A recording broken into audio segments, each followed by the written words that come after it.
In finding out more, you can check out Orlando's new book. It's called Hip Houseplants. Now then, the November glossy magazines are already hitting the stands already, but with such a vast range out, which ones do you choose? Well, Ella Price is here again to tell us what's on offer between the covers this month. You've been checking it out for us. I have, yeah. Great job, great job. So what have you found? Well, in Company in November, there's an article that will appeal to people who perhaps have a partner who's very lovey-dovey and very affectionate indoors. Right. But as soon as you step outside, he turns into a cold fish. Ah.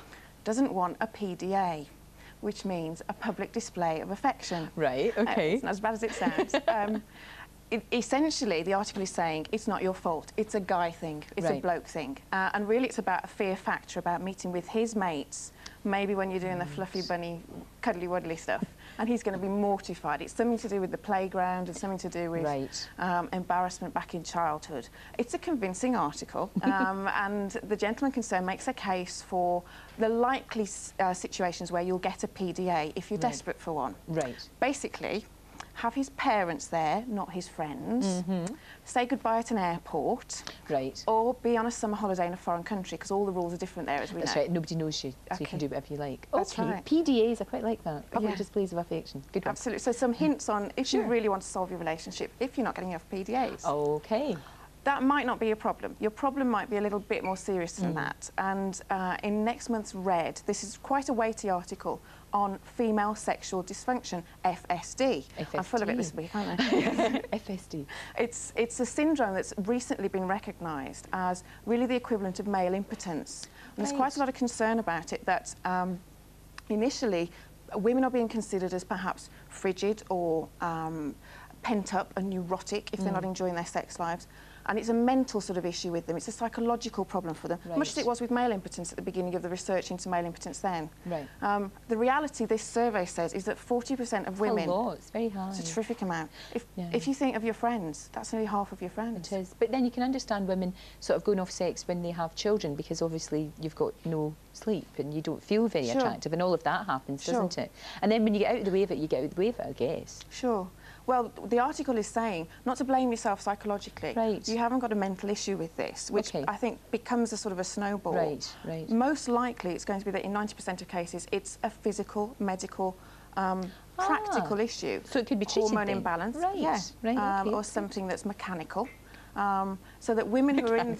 I know what you mean, though. So women who are in this boat who may be suffering in silence, because it's not something that women tend to share with each other. That's really interesting, actually. I think we should look into that as well. There are some very practical tips about supplements you might want to take, exercises you could do, even website addresses. So there's a lot of practical support there. If nothing else, read the article. If you're in that boat, you're not alone in the boat, if it is 40%. OK. Now, what else have you found? Yes, in She magazine next month, there's a nice sort of lighter article on the difference between the age that we feel we are and the age that we really are. I know it. Yeah, that's very good. I like that. Sometimes, well, most of the time, I think when you hit 30, you're meant to knock a few years off. Start going backwards. I know people that do that. Yes. And they know who they are. Don't out them here.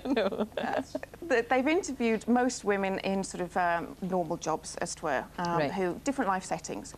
And there are things that influence why you might want to stick at a certain age. It might be a job, makes you feel older. Or it might be you've had a certain life experience and you sort of stick in that mind frame for a long time. The best bit of the article is where celebs start dissing each other about the ages that they claim to be. And there's a nice little battle between Kerry Matthews of Catatonia and Catherine Zeta-Jones, who apparently grew up quite close to each other in Wales. And there is an argument that Catherine Zeta-Jones can't possibly be the age that she is, and Kerry Matthews knows why. See, but that's the stupid thing about lying about your age, because your school friends are always going to know that you're telling lies. And if you get a famous school friend, you've had it, haven't you? Because then they'll blab. Well, exactly.